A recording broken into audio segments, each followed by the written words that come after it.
Hello বন্ধুরা, good evening. তো কালকে আমাদের বাড়িতে সন্ধ্যাবেলায় বানানো হয়েছিল এগ রোল। তো সেই ভিডিওটাই আজকে আমি তোমাদের সামনে দেখাচ্ছি। তো প্রথমে আমি ময়দা মাখিয়ে রুটি বানিয়ে নিয়েছিলাম।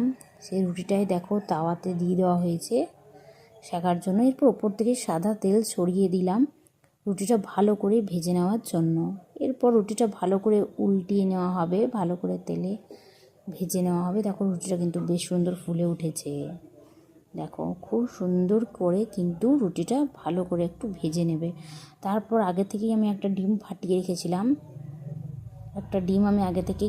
রেখেছিলাম, সেটা রুটির ওপরে ভালো করে দিয়ে ছড়িয়ে দিতে হবে, যাতে পুরো রুটিটার মধ্যেই মানে পরোটাটার মধ্যে ডিমটা ভালো করে ছড়িয়ে যায়। এরকম করে ছড়িয়ে দিতে হবে যেমন করে দেখানো হচ্ছে।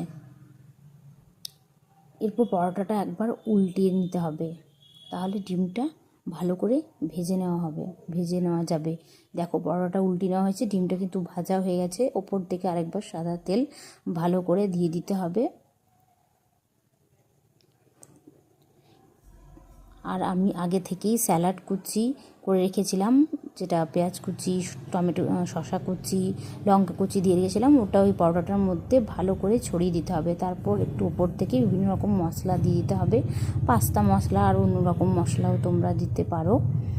আর দিতে হবে sauce, tomato sauce, soya sauce, tomato sauce, chilli sauce দিয়ে দিতে হবে। এই দেখো টমেটো সসটা ভালো করে পরোটাটার মধ্যে ছড়িয়ে দেওয়া হচ্ছে, যাতে প্রত্যেকটা জায়গাতেই সসটা পৌঁছে যায়। ওপর থেকে আরেকটু পেঁয়াজ কুচি, শসা কুচি দিয়ে দিতে হবে, তাহলে বেশি দিলে খেতে ভালো লাগবে। আর রোলটা ভালো করে মুড়ে নিতে হবে কাগজ দিয়ে, একদম সুন্দর করে, যাতে একটু বেরিয়ে না যায়। আর রোলটা কিন্তু খেতে সত্যিই খুব সুস্বাদু হয়েছিল, জানো তো।